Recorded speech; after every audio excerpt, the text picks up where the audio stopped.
5, verse 1. Ano po sabi niya dito yung parable of...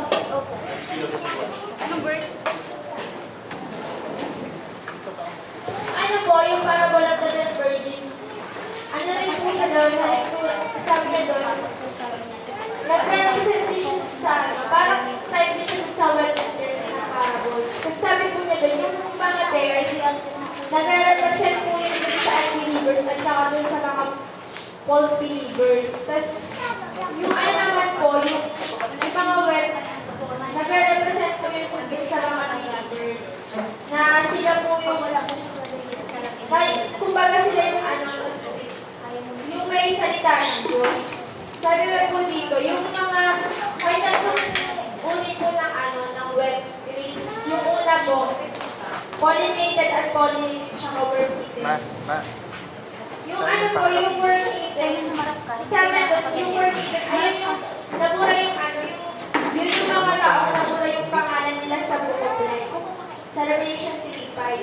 Tapos yung unpollinated naman po, sila po yung mga Kristyano na walang ano, na walang bunga. Kumbaga, di ba, kunwari, 20 years na sila sa congregation pero wala pa rin silang bunga. Tapos yung pollinated naman po ay yung mabubuti, kung na meron silang ano, bungang dala. Okay, bunga sila. Tapos sabi na po dito, yung mga, yung wet and tear, sineparate po sila. Pagkatapos sila kasi sabi mo, di ba, yung sober na huwag silang munang tanggalin tabasin. Baga sabay silang kaya sa isang congregation, di ba, meron talagang tears, saka may wet. Pero sabay silang naglilingkod sa Diyos. Pero may time na ng separation nun. Yung tinay po yung separation sa wet and tears, yung tears, puno sila. Tapos yung wet, sineparate sila dun sa tears.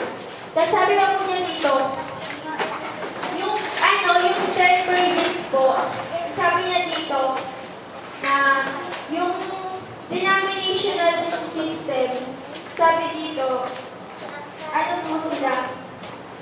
Virgin din sila. Kasi sabi niya, yung virgin, yung unmarried maidens saka bridesmaid. Tapos sabi po niya dito, yung denominational system, virgin sila. Kahit na nawala silang all dun sa rank nila. Sabi dito ni Father Lord, na darating daw yung time na mag-i-receive dito nila o mag-aano sila, mag-i-receive sila ng oil. Sabi pa po dito, yung virgins tsaka yung bride, magkaiba po yun. Kasi sabi na yung virgins, sila yung, diba yung unmarried nga, tsaka sila lang yung makikipag-meet dun sa group. Baga yung bride, sila na yung yung ikakasal dun sa group na yun. Na sila na yung pupunta dun sa rapture. Tapos, sabi pa po nila, yung end time daw, meron siyang 3 categories. Sabi niya po dito, wise virgin, foolish virgin, at saka yung sinners. Tapos, ayun. Kumbaga yung virgins na offered, may kaligtasan. Yung foolish, may kaligtasan din sila. Kasi sabi nyo, di ba, yung foolish, dati yung mga wise, foolish din sila. Pero bakit sila naging wise? Kasi nagsaliksik nga sila, kaya naging wise sila. Kasi tayo naman, simula lang sa kumari nag-aaral tayo. Foolish pa tayo sa bagay na yun. Pero habang pinag-aaral nyo, nagiging wise tayo doon. Kaya yung foolish, may kaligtasan pa rin sila kasi they are virgins pa rin.